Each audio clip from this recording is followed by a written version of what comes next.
J'ai commencé le 1er mai.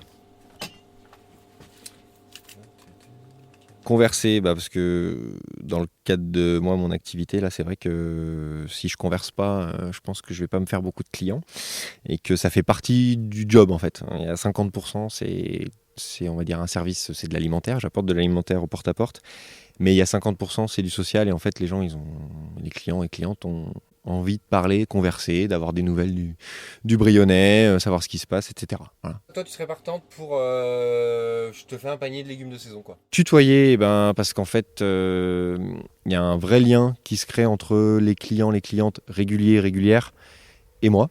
Parce que, effectivement, peut-être service individualisé, je viens directement chez eux, devant chez eux. Parfois, je rentre chez eux, je dépose les courses. Voilà, on fait un petit peu l'inventaire de ce qu'ils ont pris, pas pris, ce qu'il faut mettre au frais, pas au frais. Pour les personnes notamment un peu plus âgées, pour les aînés. Et donc, effectivement, on en vient vite parfois à devenir un peu plus familier.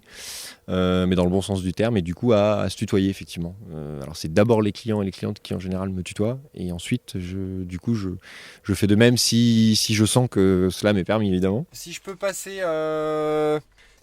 en début d'après-midi, ça me va bien. Et puis du coup on se tutoie, et puis on vanne aussi, forcément, on se rapproche un peu, et donc avec certains on s'envoie effectivement des petits pics, des petites vannes sur des produits ou sur notre vie perso, et c'est assez sympa, ça alimente ce lien très privilégié finalement qui se crée, quoi. Merci beaucoup. Je vous laisse goûter, vous me direz bien Goûter. s'il y a des choses qui vous plaisent, qui vous déplaisent. Tous les produits que j'essaye avant de les vendre de les goûter au maximum.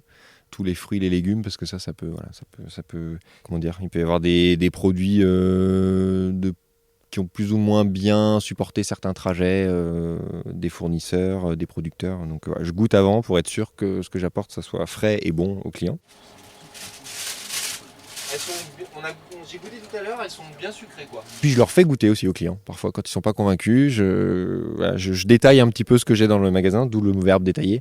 J'ai des fruits, mais ça, je pourrais vous montrer demain, du coup. Détaillé aussi parce que le camion il est petit, ancien camion de pompiers, on peut pas rentrer dans le camion. J'ai pas le haillon classique des épiciers ambulants, donc on voit que par la porte latérale, même s'il y a des lumières. Donc il faut quand même que je détaille un petit peu tous les produits que je peux avoir, que je peux proposer dans la semaine, pour que les gens puissent être au courant un petit peu de ce que je vends. Après le reste, s'il y a d'autres choses, on verra sur place, ça j'en aurai. Regarde et puis vous me direz. Ouais. Disons que ça c'est le principal, voilà.